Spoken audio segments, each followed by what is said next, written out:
ترتيب كما تقول هيكليتها وتشكيلاتها بمختلف المستويات، وأنها منعت أيضا الجيش الإسرائيلي. معنا من مدينة غزة مراسل الجزيرة أنس الشريف. أنس، ما آخر تحديثات لديك حول الوضع في شمال غزة؟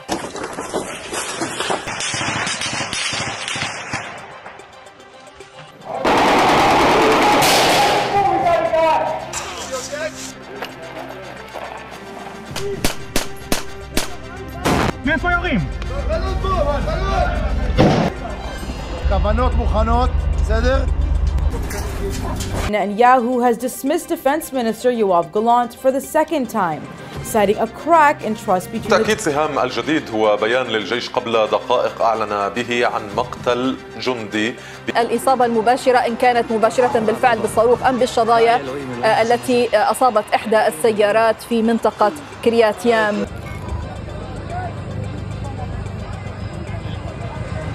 Sadasa saddeet jimaata galgala akka mul'atan kabajamtoota hordoftoota keenya maddeen miidiyaalee idilaa addunyaa gurguddoo ta'anii fi baagidduu galeessaa fi sodaa guddaa keessattuu duguggaa ilmaan namaa Gaazaa fi Libaanoositti raawwatamaa jiruu fi haleellaa harka jabina birgeediiwwan mujaahidotaa fi birgeedii Reedwaan Hizbollaadhaa addunyaan akka fiilmii tiraajidiitti daawwachuun imala guddoo gara masaraa adii Doonaald Tiraampiin wal qabsiiseetii fi haleellaawwan har'aa ibsa Iraan baaftee addunyaan keessattuu dhiphachuu irratti argamti. Pirezidaantiin Raashiyaa Vladimir Puutiin sa'aatii dhumaarratti yoo waliif taane waliin taana jechuun Tiraampi ergee jira. Benjaamin Netanyahuun boolla jalatti deebi'anii jirani.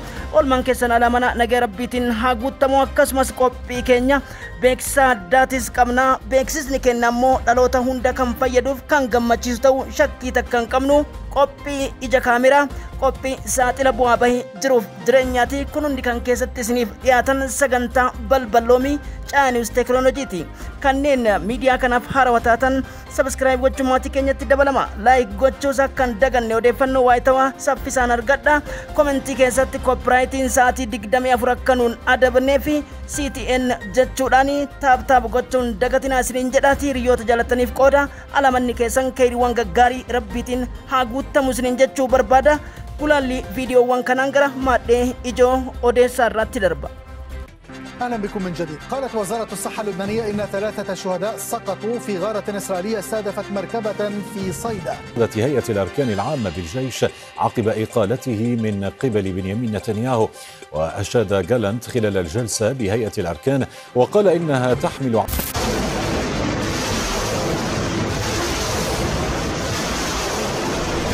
قبل دقائق أعلن به عن مقتل جندي بكتيب.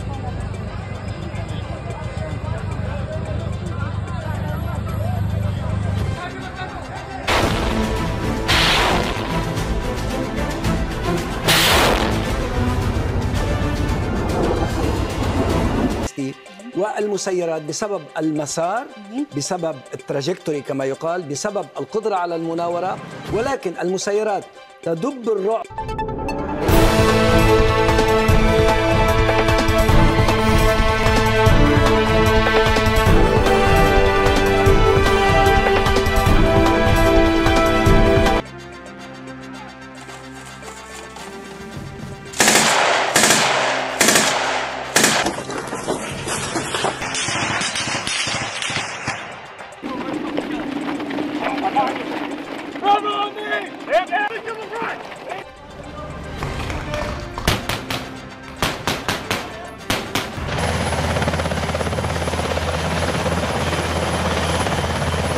ولكن مركز الثقل الأساسي اليوم هو في جليل الأعلى أو الأوسط كما يقال لدى لبنان. عملوا لوازم إيواء وذلك في إطار التعاون بين وزارة الخارجية واستقبال طائرات عسكرية نتناول فيها أبرز التطورات العسكرية الأخيرة تحديدا في لبنان. معنا هنا في الاستوديو العميد مجاهدون برغيدي ألكساتر كامبيون يرو كميو على جبيساني تيفوفاني جراني ولكيسا غازا في كيبا رافا كان نوسين دبلتها للون مركبا لولتوتا إسرائيل رتيت إيفتي الروكت في ميسايلو حماسين سنايبروتان لولتوني إسرائيلي كان اتيادة من تورا مدين غنال شرط ترغمان برغيدين ألكسا إبسا چما باسي في بولچين دونالد ترامب يوم اللي تانان غازا برارو كان دندنيف إنيوس فيلمي إنيوسي فلسطين متاف كان رابطو غتي إساني qofaaf lubbuu wareegama qaalii akka ta'etu himamaatti jira.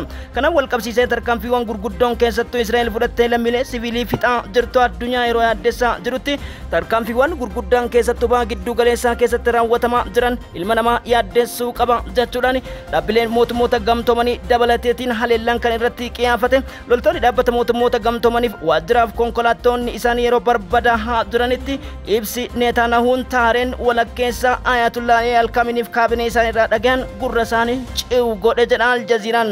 Akka Aljaziiraan afaan Arabaa gabaasetti Ayatullah Al-Khamenei biyya tsiyoonota addunyaa irratti lubbuu ilmaan namaa galaafataa jirtu kana yeroon isin itti dhidhimtu dhiyoodhaatti arguu jirtan jechuun dhagame. Gama biraatiin Hoolaand Amsterdamitti jeequmsi gurguddaan Israa'el irratti xiyyeeffate kan wal qabsiiseetiin humnoota Special Force Commando garasitti erguu akka jiru bulchiinsi Benjamin Netanyahu yeroo beeksaa turetti. Hizbollaan yeroo kamiyyuu caalaa faadha tokko faadha lamaa fi akkasumas qaadir misaayilota jedhaman kan Iron Dome Israa'elota caccabsuun kaaba Haifaa Steela Maaris buufata waraanaatii fi maadhee furguga diroonotaaf misaayilota qindeessummaa Muusaad gurguddoodha haleelee kaleessa siviilotaaf loltoota dabalatee domni calaafamuudha Associated Press mirkaneesse.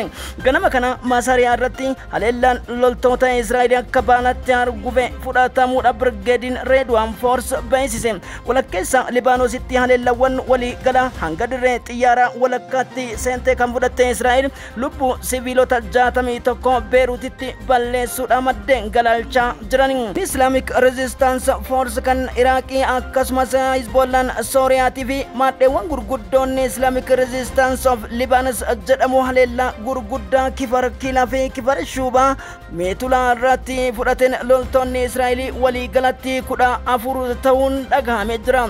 Times of Israel akkasumas Jerusalem Post wabeeffachuu maddeen miidiyaalee Washington Post raggaasisan Al Arabiyaa damee afaan Arabaatiin akka galaalchamanitti Hizbollah akka Israa'eliin danda'inii fi Benjamin Netanyahuun walharcaasaa kaabinee isaaniitiin wal qabsiisee hudhaa gurguddoo keessa seenan kan jedhan maddee balballoomii keenya keessatti kan dhageettan ta'a.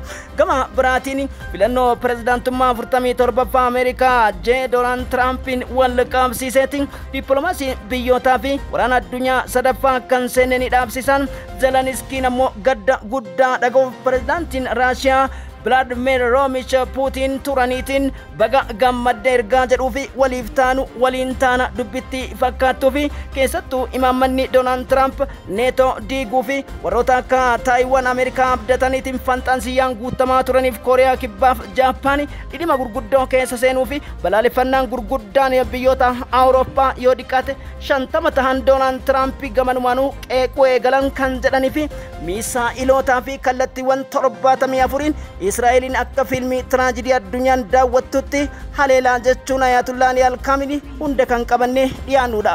Beeksisa ija kaameraa kana erga daawwannee booda gama maddee balballoomii keenyatti fufna nu faana bu'a.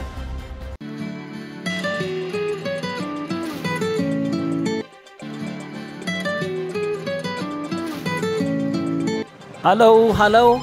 Inda gamandak. Oh, hello. Oh, hello. Hello ndaga. Assalamu alaikum. Wa alaikum salam wa rahmatullahi wa barakatuh. Warra ija kaameraati. Eenyu haa jedhu. Ansi dhagaya jira ayyee dubbadhu yaada kee. Kun qophii ija kaameraati. Qophiin ija kaameraa imala jiruu fi jireenya keessatti gufuuwwan lammii keenya jireenya baqaa keessatti mudatan keessaa alseerummaa. Alseerummaan gidiraa gurguddaadhaaf dhaloota hedduu saaxilaa ture. Galaana qurxummiiwwan hedduttis akkasumas gammoojjii Saharaa keessatti darbachiisaa ture jira. Iji kaameraa keenya goyyoomsi sanadoota akkasumas biyyoota Emirates irraa kaasee baagiddu galeessa Qatar, Oman, Jordan jenne hanga Kuwait, Saudi Arabiyaatti tokkoon sanadoota keessattuu ejensiiwwan alseerummaatiin wal qabatanii fi manneen madaamii keessatti dubartootas ta'ee kanneen dhiirota imam boohan sanadoota sagaleewwan akkasumas ragaawwan qindaa'oo irratti qaamota dhimmi ilaallatu bakka inni argamutti saaxiluun dirqama. Ija kaameraa jalaa wanti dhokatu hin jiru. Kaayyoon keenya loogii tokko malee komiin hawaasa keenya egereef walii gadoomu akkasumas daandii irratti guddinarraa wal hambisu nam tokko quucaruun guddina biyyaarratti dhiibbaa qaba. Akkasumas meeqatu abdii muree abdii jireenyaa dhabeetti dukkanoofte. Kanneen hambisuudhaaf hawaasa naamusa saayinsii fi teekinooloojii guddina aadaa safuu duudhaa keessatti maadheeffatee fi hamilee dubartoota keenyas dhiirota keenyas eeguun dirqama. Akkuma miidiyaalee idilaa addunyaatti ijji kaameraa eenyu osoo hin jenne saaxilee as baasuudhaan qaama dhimmi ilaallatu hundaaf dabarsa. Ija kaameraa karaa CTN International, TikTok, YouTube fi Facebook keenya CTN International Facebook fi bilbiloota kallattii karaa isin qunnamtaniin isinii kennuuf qophiidha. Eeruuwwan keenya hunda argadha. Ija kaameraa.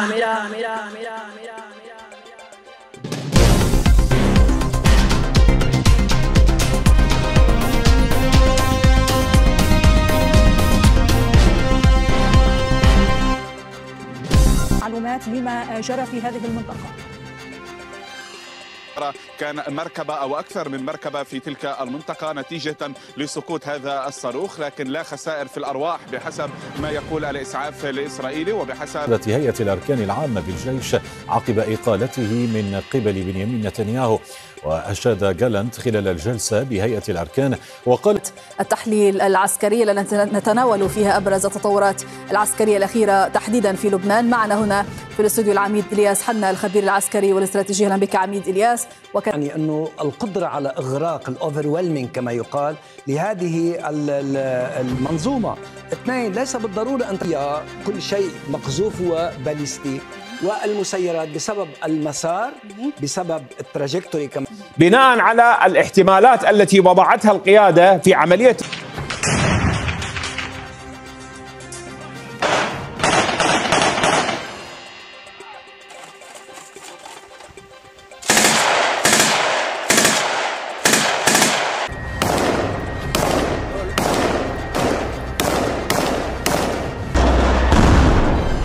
منزل الفلسطيني ما أدى لاستشهاده، وعلى الفور تم نقله من قبل. أعلنت وزارة الصحة الفلسطينية استشهاد فلسطينيين برصاص قوات الاحتلال الإسرائيلي في مدينة جنين شمالية. ننوه إلى هذا الخبر الذي أوردته وسائل إعلام إسرائيلية بأن قوات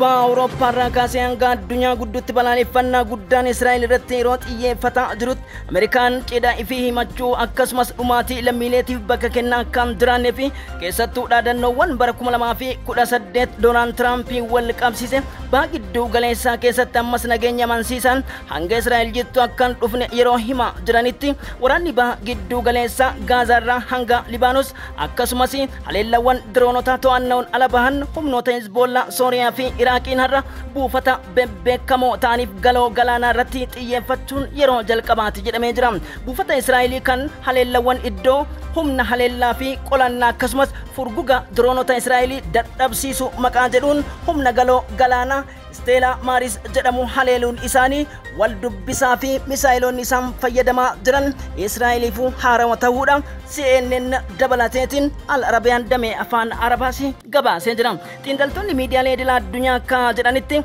أكا الدنيا تلمام تسونتاني فإن ترامب ورانا الدنيا دابو دافيس تاو كيستو إبا وانغور قدون براكو ملاماف كدا جا لأنوان دربان كيستي برزيدانتي أفرطمي شنفاتا يرو فيلمتي دانغوان كيلومترا صدما تاو لبانو سر راموري غرا إسرائيلي تا كسمس غازا راموري كان ماليسي أندورا ويرتوك أونسلا دا كان يروسالمتي دابف مغالا قدتي إسرائيل يروسالم غدا جتشونيسا غافي وانغور قدا كاسا تجرام آيات الله لي الكاميني أبانا منتي أولانا ريبابليكي إسلاما إيراني تركام في وان ما إيوان كميتو فرايتي سو كندن دني إسرائيل يرو كمي يوچالا مركان إفن جتشون إسانيا الدنيا والغافتي سانجرام هللا غرغدا هرّا روكيتي چالا ميسايلوتا فلك قادر جدماني فيها كسمسي فادل توكو فاد لما جتشون بكمان ميسايلوتا دبتو كولين إزبولان أرى إسرائيل كان جره تاسيسوف لبو ملي صدوما أولي lubbu siviilota 30 olii dhidhimsuun isaa wal gaafachiisaa jira. Hizbollaan kana qofa osoo hin ta'in Nebaatim akkasumas Bengeriyo Kifar Shubaa fi Hizbollaan Nebaatiin Bengoriyoo kifar kiilaa kifar shubaa fi maasariyaa irratti haleellaa waraana lafootiin kaleessa loltoota Israa'el sagal ajjeesuudha. Israa'el waakkattus isin gabaafnee turre. Har'a garuu oduuwwan isaan Yerusaalem Post irraa bahan loltoonni Israa'el 8 ajjeefamuu mirkaneeffatanii jiran. Axios fi Reuters, Associated Press fi Times of India akka mirkaneessanitti loltoonni Israa'el hedduun harka Hizbollah jiraachuus mirkaneeffatanii jiran. Kanaan wal qabsiisee ministeera muummee Libaanos Najib Mikatiitiin akka dippiloomaasiidhaan loltoonni kun deebi'an yaaliiwwan gurguddaa taasisaa jiraachuus dhagahamee jira. Tarkaanfiin Hizbollah yeroo kamiyyuu caalaa fudhatu meeshaawwan teekinooloojii haarawaaf humna meeshaa ciccimaatiin haleellaa magaalota Israa'el wiixata darbeerraa kaasee hanga ammaatti itti fufee jiraachuu Al Jazeeraan damee afaan Arabaa gabaaseeti jira. Almaadiyaan wabeeffachuun Associated Press akka jedhutti haleellaan keessattuu har'a Stella Marisii fi Bengoriyoo fi buufata magaalaa Haifa irratti fudhatame humna Israa'elotaa kan naasisee qofa osoo hin ta'in Benjamin Netanyahu kaabinee isaa wal shakkisiisuu eegale jedha. Mujaahidoonni Birgeedii Alaksaa tarkaanfiiwwan yeroo kamiyyuu caalaa jabeessanitti itti fufanii jiranii walakkeessa Gaazaa fi kibba Raafaa Kaanenuusiin dabalatee haleellawwan mirkabaaf loltoota Israa'el irratti xiyyeeffate rookeettii fi misaa'ilota Hamaasiin sinaayiparootaan loltoonni Israa'el kan itti adabaman ta'uudha maddeen galaalchuu irratti argaman. Birgeediin Alaksaa ibsa cimaa baasee fi bulchiinsi Doonaald Tiraampis yoomillee taanaan Gaazaa baraaruu akka hin dandeenyeef eenyus filamee eenyus Filisxeemotaaf kan dhaabbatu gatii isaanii qofaaf lubbuu wareegama qaalii akka ta'etu himamaatti jira. Kanaan wal qabsiisee tarkaanfiiwwan gurguddoon keessattuu Israa'el fudhattee lammiilee siviilii fixaa jirtu addunyaa yeroo yaaddessaa jirutti tarkaanfiiwwan gurguddaan keessattuu baha giddu galeessaa keessatti raawwatamaa jiran ilma namaa yaaddessuu qaba jechuudhaan dhaabbileen mootummoota gamtoomanii dabalateetiin haleellaan kan irratti qiyyaafate loltoonni dhaabbata mootummoota gamtoomaniif waajjiraaf konkolaattonni isaanii yeroo barbaadaa jiranitti ibsi Netanyahuun taareen walakkeessa Ayatollah Al-Khameneiif kaabinee isaanii irraa dhagahan gurra isaanii ciu godhe jedha Al Jazeeraan.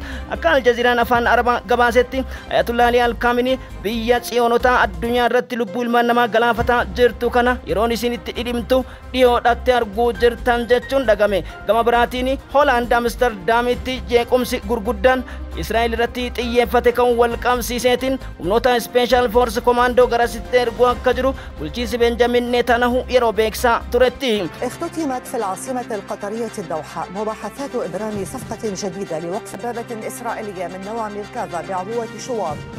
أفاد الإسعاف الإسرائيلي بسقوط صواريخ في 4 مواقع في معالوت ترشيحة. الأخبار التي وردت عن قناة 12 إسرائيلية ونقلا عن الأجهزة الأمنية هنا أن مدينة صيدا قرى شرق صيدا وصولا حتى مدينة جزين الواقعة إلى الشرق أيضا من صيدا هذا الحزام الجغرافي يحيى هو الوحيد. واي واي واي מזל רוי, אני שמעתי בום, אמרתי זהו, אני חייב לרדת את המדרגות עם פיט. מהמזל רוי, אני שומע בום חזק.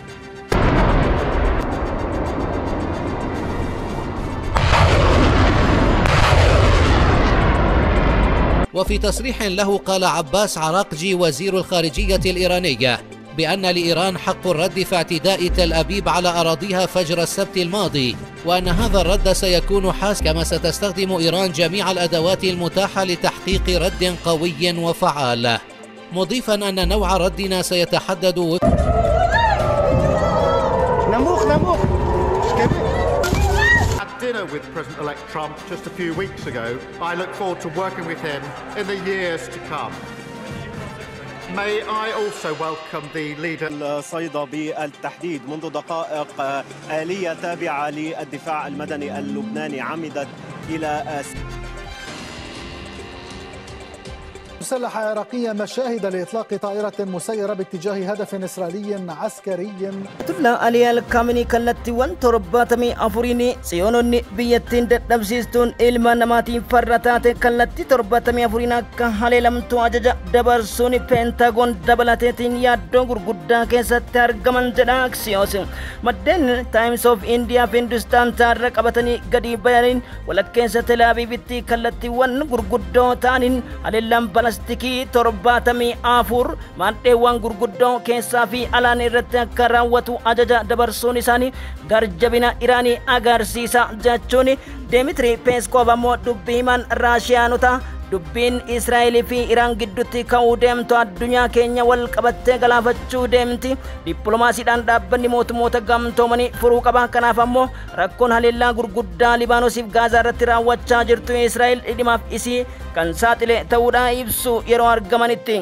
Pireezidaantiin Raashiyaa filamuu Doonaald Tiraampiin wal qabsiise callisuu kan filatan kaleessa garuu odeessi addaa dhagahame waliin hojjechuudhaaf Doonaald Tiraamp kaayyoowwan kanaan dura Joon Baayidaniin daban hunda akka qajeelchu yoo kan ta'u taate Raashiyaan wanti Ameerikaa wajjin hojjenneef hin jiru jechuun dhagahame. Zeleniskii dafqii fuularraan ciite jedha Independent. Kana wal qabsiise koomediin bulchaa Yuukireen Zeleniskiin tarkaanfiiwwan kamiyyuu biyyoonni neetoo na cinaa dhaabbachuu qaban Ameerikaan deeggarsa koo hir'isuu hin qabdu jechuun yeroo waywaachaa jirutti loltoonni Kiev kan Zeleniskiidha baqachaa jiraachuun dhagahame. Waraanni cimaan keessattuu Kooriyaa kaabaa hirmaachise Kursk irratti gaggeeffamaa jiru Yuukireeniif mala dhibaa fi iita sammuu ta'eeti jira. Biyyoonni Awurooppaa 50 ammoo kan Doonaald Tiraampitti ka'an ta'uun dhagahame. Sababni isaas biyyoota gamtaa neetoo ni diiga jechuun wal qabsiise. Kana malees hudhaa Chaayinaa fi Taayiwaan gidduutti Doonaald Tiraamp bu'aa malee nuti addunyaa irratti dinagdee Ameerikaa guddisu dantaa mataa keenyaa eegu waan waadaatti galle seenu yeroo jedhanitti garuu baa gidduu galeessaa keessatti wal waraansi cimaan itti fufee jira.